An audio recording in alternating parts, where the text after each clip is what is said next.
A paz do Senhor, amém? Glória a Deus. Quantos estão felizes de estar na casa do Senhor? Amém? Vamos nos colocar de pé então, para que a gente possa estar orando.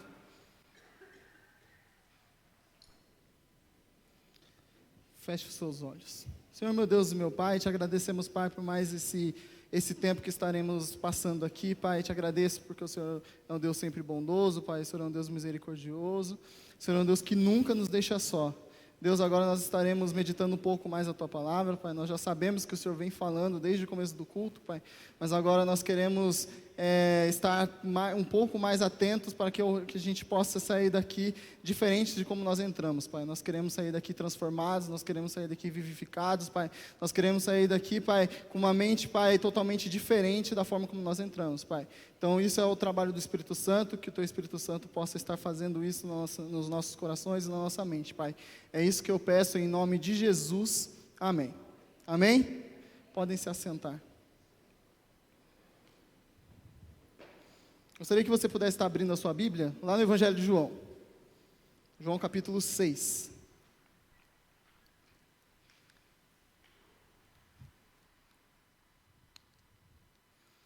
João capítulo 6.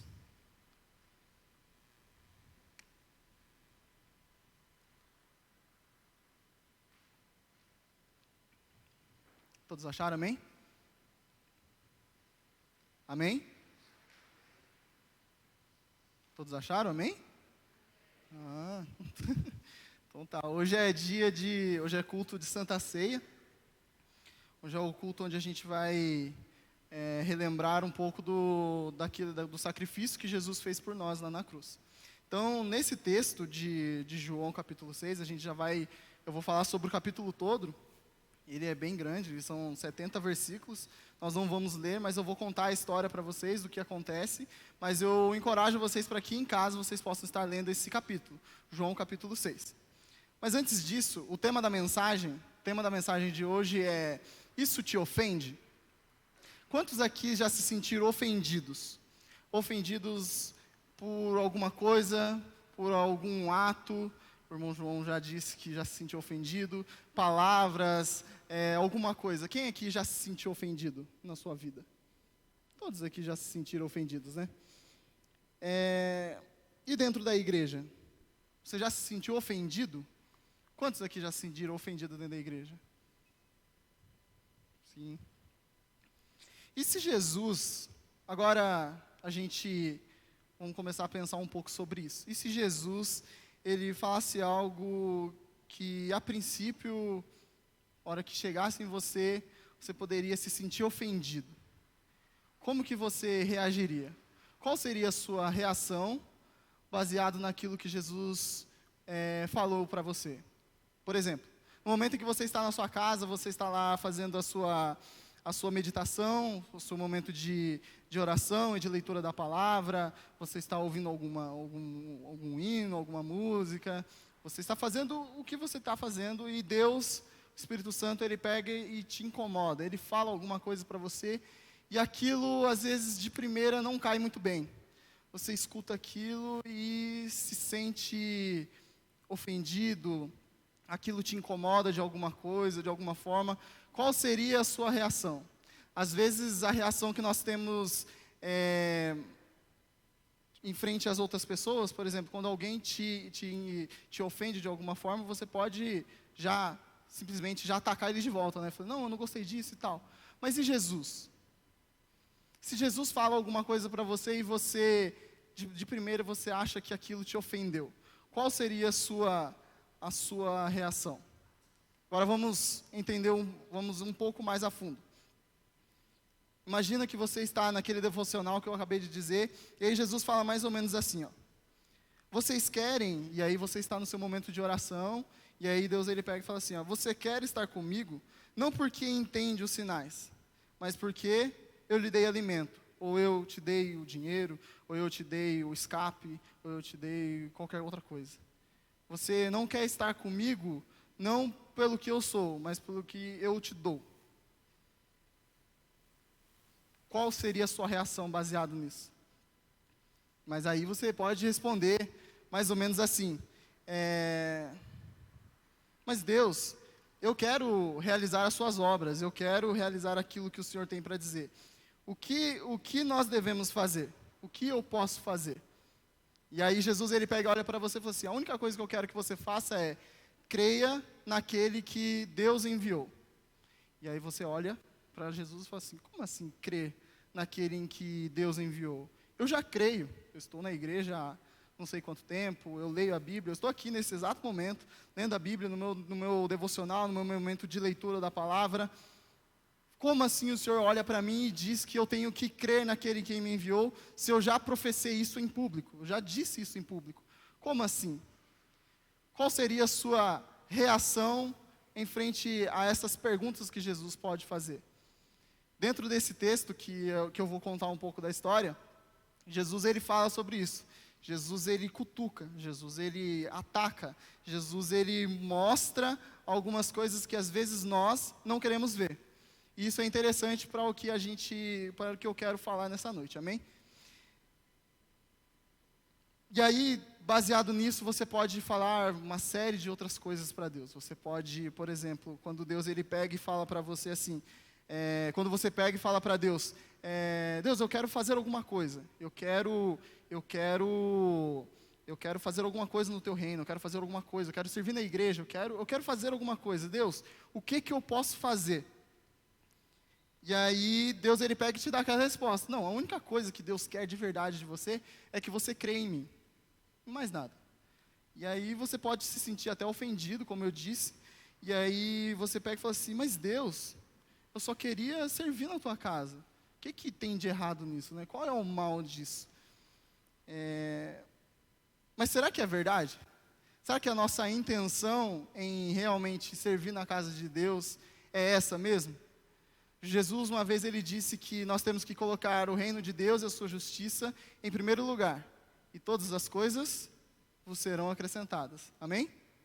Primeiro lugar, o reino de Deus e a sua justiça, e todas as outras coisas vos serão acrescentadas.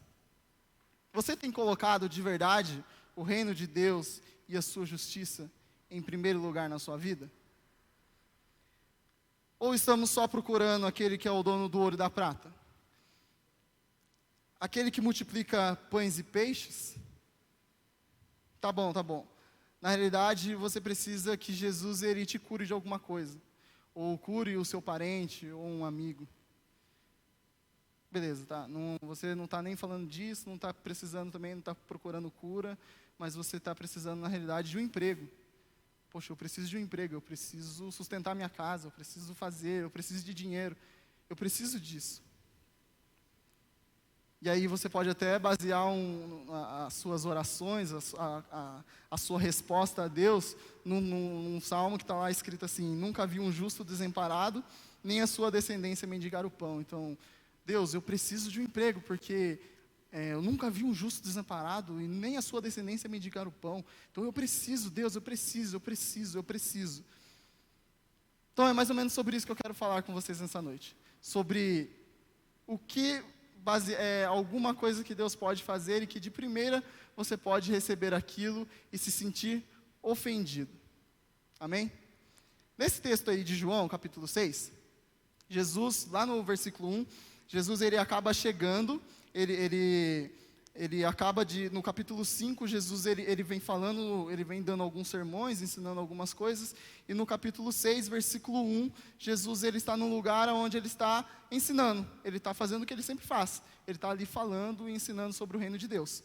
E começa a passar o tempo, começa a ir o tempo vai passando, vai ficando mais tarde, e os discípulos aí Jesus chega para uns discípulos e fala assim, o que a gente pode fazer para alimentar essa multidão? Porque tinha uma multidão, não era só os 12, mas tinha uma multidão com ele, ouvindo aquilo que Jesus estava falando. O que a gente pode fazer?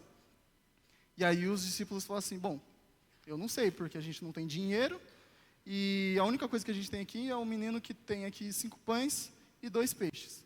É a única coisa que a gente tem. E aí Jesus, ele pega aqueles 5 pães, aqueles 2 peixes, ele dá graças a Deus, ele dá graças e reparte. E aí começa a dar para todo mundo. Todo mundo.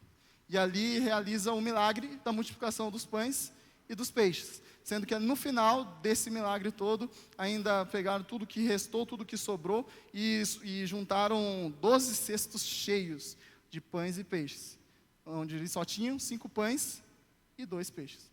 Um milagre aconteceu ali, na frente de uma multidão.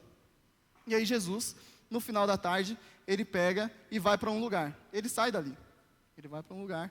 E aí, no dia seguinte, as pessoas que estavam vendo tudo aquilo, elas vão atrás de Jesus. Eles estavam procurando, eles passaram um tempo procurando Jesus, onde o Senhor está, onde o Senhor está. E aí eu já estou no versículo 22, e onde o Senhor está, Jesus, Jesus, e eles encontram Jesus, os seus discípulos.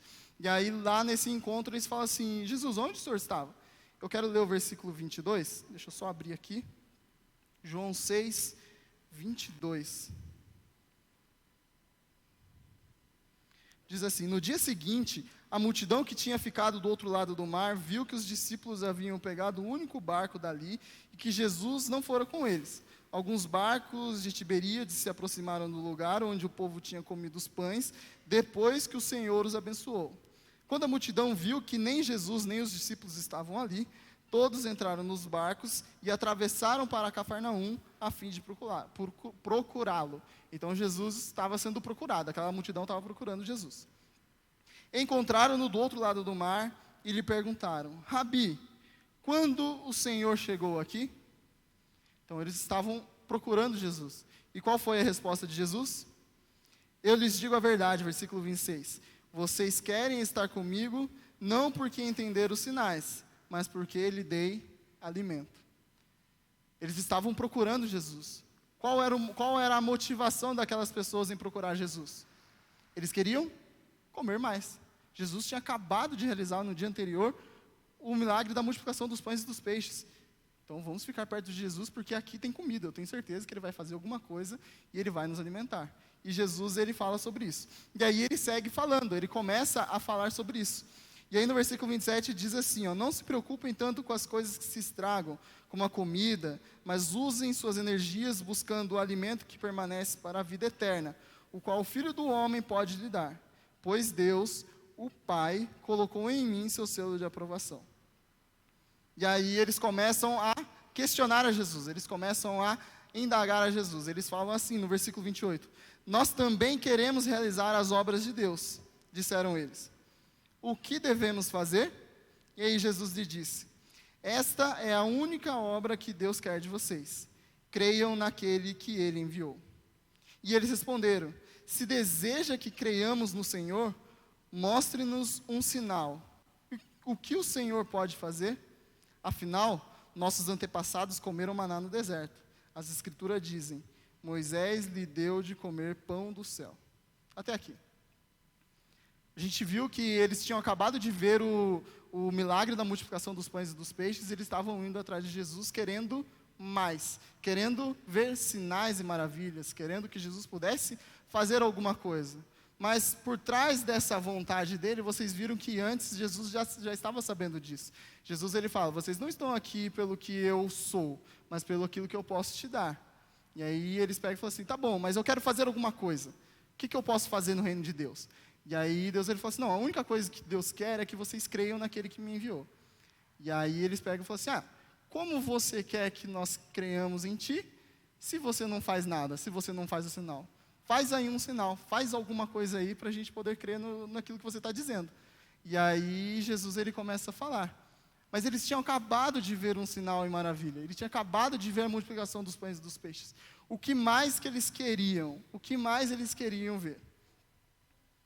E é mais ou menos isso que eu quero falar era isso que eu quero falar.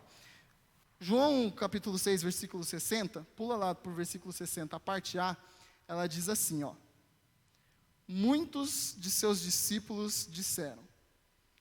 Só até aí. O que você, como discípulo, tem dito? O que é que tem saído da sua boca? O que você, como discípulo de Jesus, tem falado acerca de tudo aquilo que você tem ouvido e aprendido e vivido? Nesse texto, Jesus havia acabado de dar um baita de um sermão, explicando que Ele é o pão vivo que desce do céu, explicando que quem comer de sua carne e beber de seu sangue terá vida eterna, dizendo coisas grandes e maravilhosas. Ao mesmo tempo, ao mesmo tempo que Jesus, durante todo esse tempo ali que ele estava falando com aquelas pessoas, com a multidão, ele estava falando que ele é o pão vivo que desce do céu. Ele é aquele que, não foi Moisés, ele diz ali no capítulo, não foi Moisés que deu o pão vivo, que deu o pão vivo, mas sim, ele é o pão que desce do céu, ele entrega a sua carne e ele entrega o seu sangue para que a gente possa ter vida eterna. Então, Jesus, ele vai falando sobre isso. Mas ao mesmo tempo que ele vai falando sobre isso, ele também cutuca, ele também confronta. Ele quer que nós possamos sair da inércia de nossas vidas e viver uma vida frutífera e uma vida que agrada a Deus. E isso também acontece hoje em dia, não é verdade? Jesus, ele fala, Jesus, ele mostra, Jesus, ele se apresenta, Jesus, ele está aqui. E ele continua fazendo as mesmas coisas que ele fazia antes.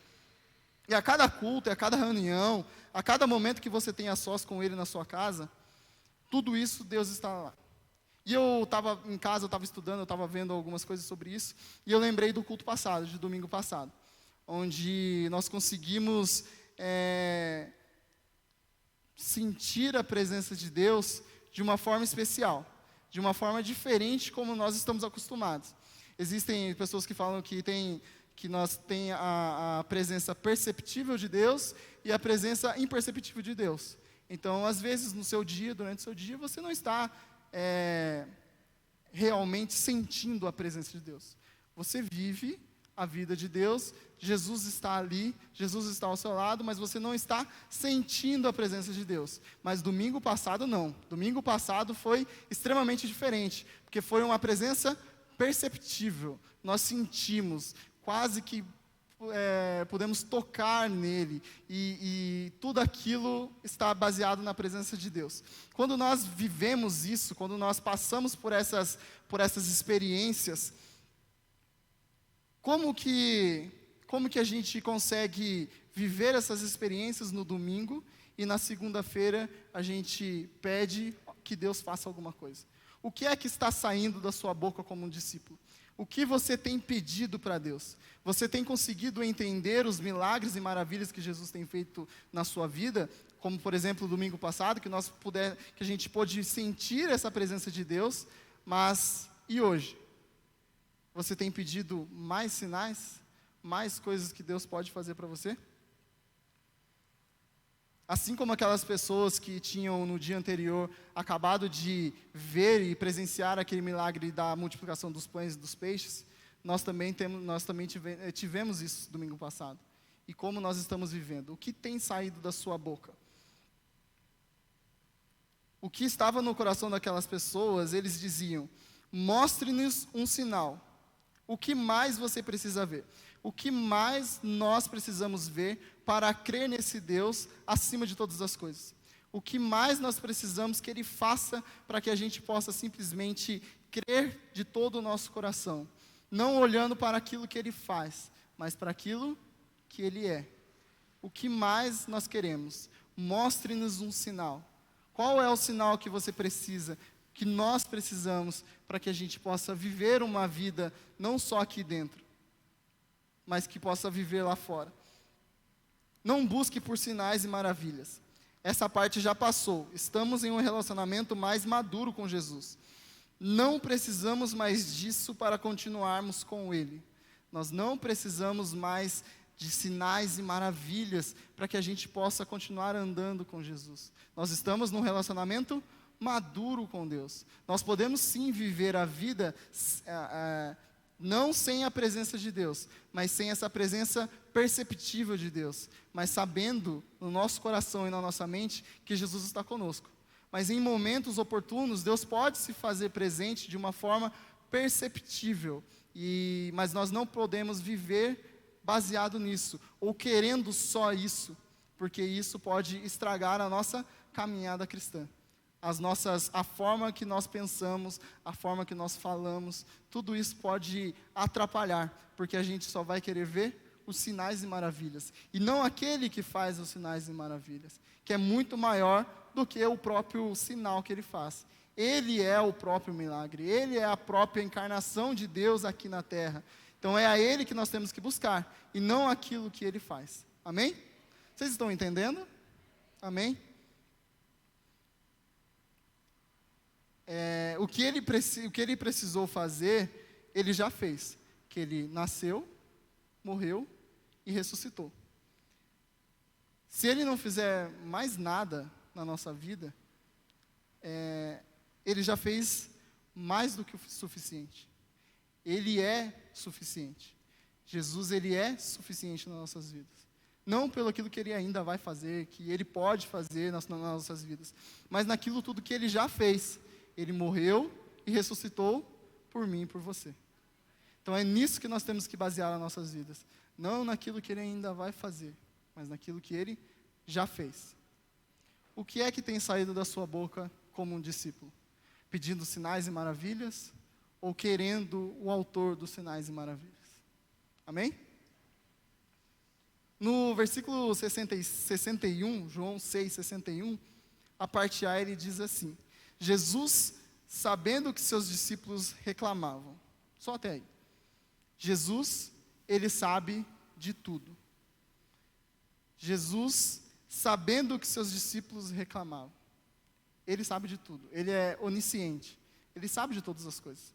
Ele sabe seu pensamento. Ele sabe aquilo que, quando alguém fala alguma coisa para você, ou quando o próprio Deus fala para você, ele sabe o que se passa no seu coração, qual é a reação que você vai ter, qual é a reação que você, às vezes, você quer ter, mas você se segura e se controla. Ele sabe tudo isso, ele sabe de todas as coisas. E essa semana eu estava lendo o livro de Apocalipse, e eu reparei que no começo, né, nos 3 primeiros capítulos de Apocalipse, conta que Jesus, João, né, o apóstolo João, ele pega e escreve 7 cartas para as igrejas, né, para as igrejas da Ásia. Ele entrega 7 cartas.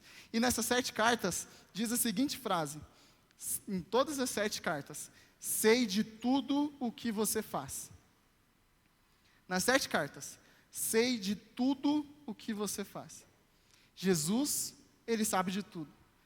Ainda lá, quando nesse tempo que nós estamos lendo aqui em João capítulo 6, enquanto as pessoas estavam ali falando, murmurando, Jesus, ele já sabia de tudo. Ele sabe a reação quando você é confrontado pela palavra. Ele sabe que quando ele aperta um pouco em alguma situação, você vai reclamar, igual aos discípulos ali no texto, que reclamaram assim: sua mensagem é dura, quem é capaz de aceitá-la? Essa foi a reclamação deles. Por que eles estavam falando disso, que a mensagem de Jesus era dura? Porque Jesus vem falando sobre isso, que eles não querem saber do próprio Jesus, eles não querem saber dele, eles querem saber do que Jesus pode fazer. Eles não estavam interessados em nada daquilo. E se você for ver depois na sua casa, no capítulo 6, várias vezes Jesus ele repete que vocês não creram em mim, vocês não creem em mim. Mesmo eu posso fazer aqui o que vocês quiserem, vocês não vão crer em mim. Então Jesus, ele sabia disso tudo. E aí a reclamação deles, que no versículo 61, Jesus ele pega e fala: isso te ofende? Isso te ofende? O que isso te ofende? Tudo aquilo que eu estou dizendo, isso aí ofende a vocês? E aí a reclamação deles é baseada nisso. A sua mensagem é dura. Quem é capaz de aceitá-la? Sabe quem é capaz de aceitar a mensagem de Jesus? Aqueles que foram lavados pelo sangue do Cordeiro, aqueles que reconhecem os seus pecados e pedem perdão por seus atos e pensamentos impuros, aqueles que pela jornada da vida cristã reconhecem o senhorio de Cristo em suas vidas, aqueles que foram transformados em todo o seu ser, modo de andar, modo de falar e modo de pensar, que não querem ver as mãos de Deus, mas querem ver o rosto de Deus, aqueles que têm intimidade com Ele. Essas pessoas conseguem suportar a mensagem de Jesus. Esses sim, não por eles mesmos, não é pela própria capacidade deles, mas é através da graça capacitadora que nos enche e nos transforma de glória em glória em Jesus, de glória em glória. Jesus, ele sabe de tudo. Ele sabe a sua reação, ele sabe o que está passando agora no seu coração. Naquilo que eu estou falando, você pode estar se questionando e fazendo o que você quiser. Jesus, ele sabe. Ele sabe aonde ele pode apertar, ele sabe aonde ele tem que mudar, aonde ele tem que transformar. Ele sabe de todas as coisas. E nós, como discípulos, qual que é a nossa função nisso? é aceitar essa palavra e deixar com que Deus possa transformar a nossa vida. Não mais vivendo só daquilo que Ele pode fazer, mas daquilo que Ele é, daquilo que Ele já fez. Amém? E aí a gente pode ficar pensando, né? Nossa, como é difícil viver esse cristianismo, né? Porque fica nessa quase que dualidade, né? Eu creio em Jesus, eu creio que Ele é o Filho de Deus, eu creio que Ele é o Senhor Todo-Poderoso que fez os céus e a terra, eu creio nisso. Mas também nós oramos pedindo para que Deus possa curar, que Deus possa libertar, que Deus possa nos dar um emprego, que Deus possa fazer as coisas por nós, que nós precisamos e tudo. Mas nós cremos também que Ele, mesmo que se Ele não fizer essas coisas que nós queremos, Ele continua sendo Deus das nossas vidas. E aí no versículo 66, diz assim, nesse momento, no momento em que Jesus ele pega e fala, que eles falam, né? Quem pode suportar essa palavra? Aí nesse momento, muitos de seus discípulos se afastaram dele e o abandonaram. No momento que começa a apertar, no momento que começa a doer, no momento que começa a ficar difícil, as pessoas começam a ir embora. E qual que é a nossa missão como discípulo?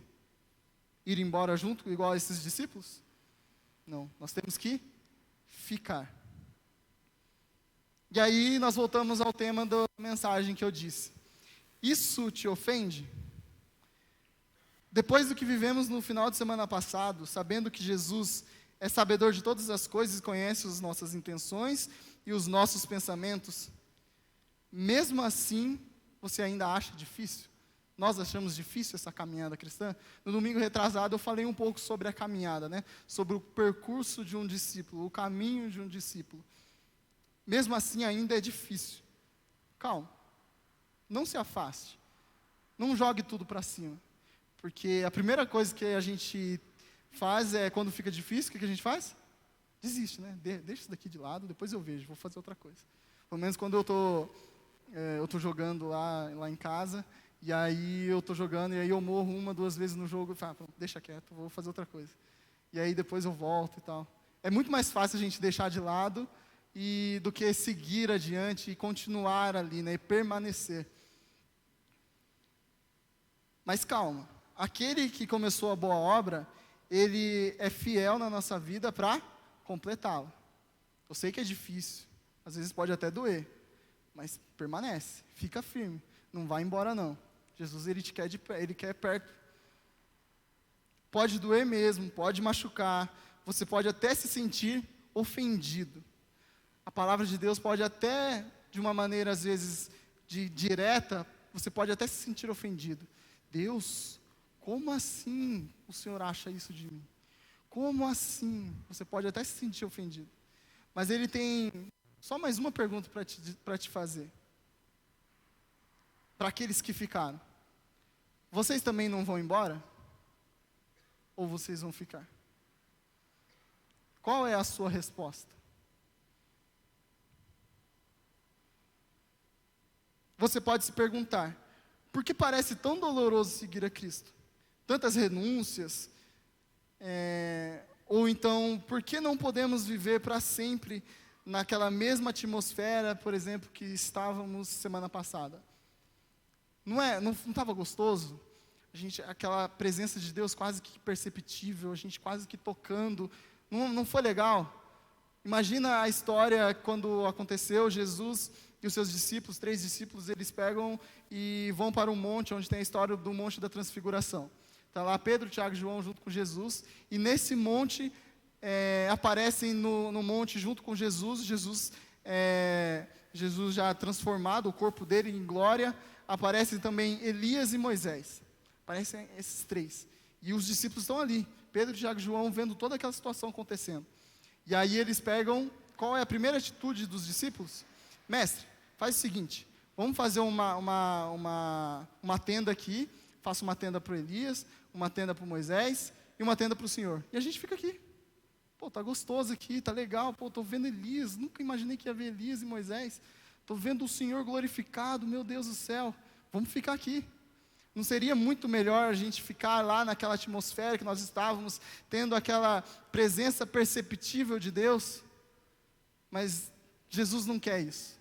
Jesus, ele quer que nós possamos viver no mundo lá fora, sem essa presença perceptível de Deus, mas com a consciência, sabendo que Ele está conosco todos os dias, até a consumação dos séculos. É isso que nós precisamos aprender. No relacionamento maduro, na caminhada cristã, um discípulo que é maduro, ele entende que ele não vive só do oba-oba, das coisas, daquela coisa toda, mas ele sabe também que no momento que às vezes você está orando, você nem sabe se Deus está te ouvindo de verdade. Pelo menos às vezes eu tenho essa sensação. Quando eu estou orando, que eu estou falando sozinho, eu estou lá falando, eu não sei se Jesus está realmente me ouvindo. E aí, nesse momento é difícil, né? Porque é legal quando a gente está, por exemplo, no domingo passado, você vê Deus fazendo e acontecendo aquela coisa, mas quando você está lá no seu quarto, orando, que você nem sente a presença de Deus, você nem sabe se Jesus realmente está lá te ouvindo, isso aí é difícil. Mas o que a gente tem que fazer? Permanecer. Porque não é só nos sinais e maravilhas. Eu não estou lá buscando só as obras dele, só a mão dele. Eu estou buscando o próprio Deus, a presença dele. Como Moisés ele fez, quando ele sobe ao monte, ele fica lá com tudo acontecendo, e aí Moisés ele pega e fala assim, eu quero ver o seu rosto, eu quero te ver. E aí Deus fala assim, não, você não pode me ver, quem me vê vai morrer. Mas você vai poder, eu vou passar por você e você vai ver a minha glória. E aí Moisés ele pega e vê as costas de Deus, não sei, ver aquela glória de Deus passando. Moisés estava ali buscando, não aquilo que Deus poderia fazer, ele queria intimidade com Deus. E é isso que nós precisamos como discípulos, buscar intimidade com aquele que morreu por mim e por você. Amém? O reino de Deus não é comida e nem bebida, como aquelas pessoas estavam querendo. O reino de Deus, ele é uma vida de justiça, paz e alegria no Espírito Santo. Não se afaste e não o abandone. Aqueles discípulos que o abandonaram não sabiam o que estava para acontecer. Não entendiam o tamanho da obra de Cristo na cruz. Eles não conseguiam entender aquilo tudo que Jesus estava dizendo. Que negócio é esse? Eles ficam falando sobre isso. Que negócio é esse que ele está falando? Que a gente vai ter que comer da carne dele, beber do sangue dele. Que papo é esse? O que está acontecendo? Eles não conseguiam entender. Por isso que eles saíram. Mas você sabe, na realidade, daqui a pouco iremos rememorar o sacrifício de Jesus na cruz. Iremos comer do seu corpo e beber do seu sangue que foi oferecido por nós. Desde lá de João, capítulo 6, Jesus vem falando sobre isso. Se passaram mais de 2000 anos e nós sabemos disso, nós entendemos disso. A nossa vantagem desses discípulos que abandonaram é que nós já sabemos o que aconteceu, que Jesus ele morreu e ressuscitou. Então, não se afaste. Pode estar difícil, pode estar doendo, mas fica firme que Jesus está com você. Amém?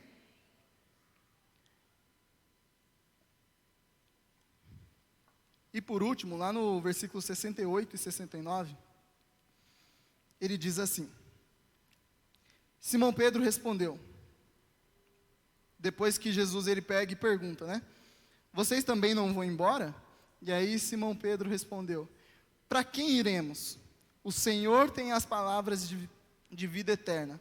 Nós cremos e sabemos que o Senhor é o Santo de Deus.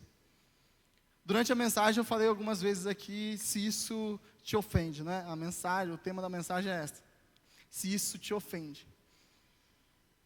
Mas sabe o que eu comecei a pensar sobre essa frase? Isso te ofende? Quantas e quantas vezes, não Deus nos ofende, mas nós o ofendemos.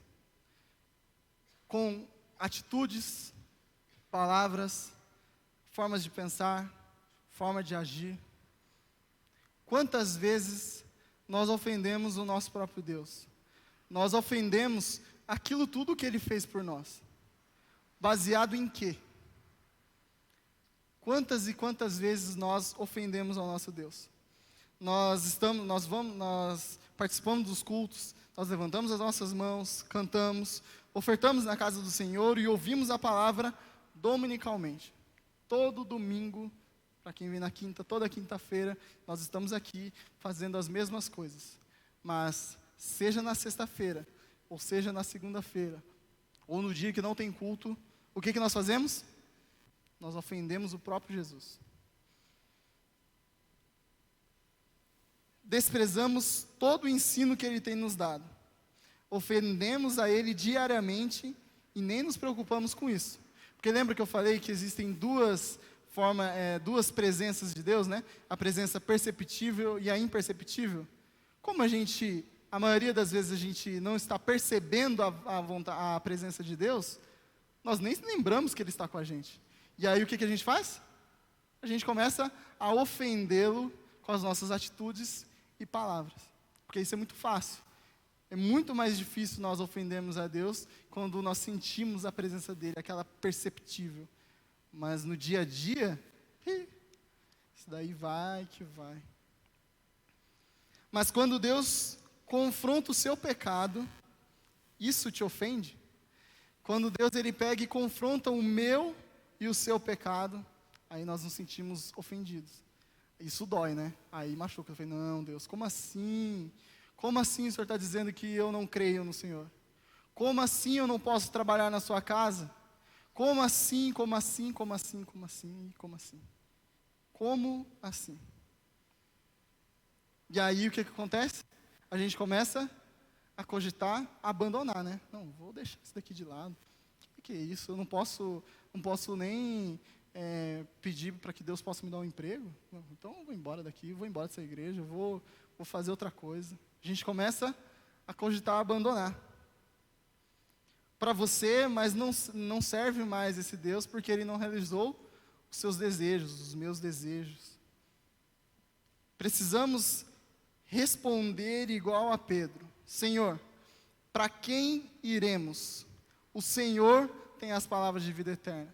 Quando Jesus ele chegar para você e falar assim, você também não vai embora como os outros estão indo? Nós temos que responder igual a Pedro: para quem nós iremos? Percebe que Pedro ele pega e não fala para onde nós iremos? Ele fala para quem nós iremos. Não temos para onde ir. Não existe vida longe de Deus. Não existe nada longe da presença de Deus, seja a perceptível ou a imperceptível. No seu dia a dia, não tem como viver sem Ele. Ele é o motivo de estarmos juntos. Como viver sem o motivo da nossa vida? Essa era que eu posso ver a resposta de Pedro Senhor, como que eu posso viver sem o Senhor? Para quem iremos? Como eu posso viver se um dia eu encontrei com o Senhor e agora eu vou largar tudo isso e vou viver uma outra coisa? Como? Não existe. Longe de Deus só existe o nada, o vazio. Mas com Deus tudo se renova, tudo se faz novo. Que nessa noite você possa entender que não é Jesus que nos ofende, mas nós é que o ofendemos com atitudes e com palavras. E agora eu gostaria que você pudesse ficar de pé.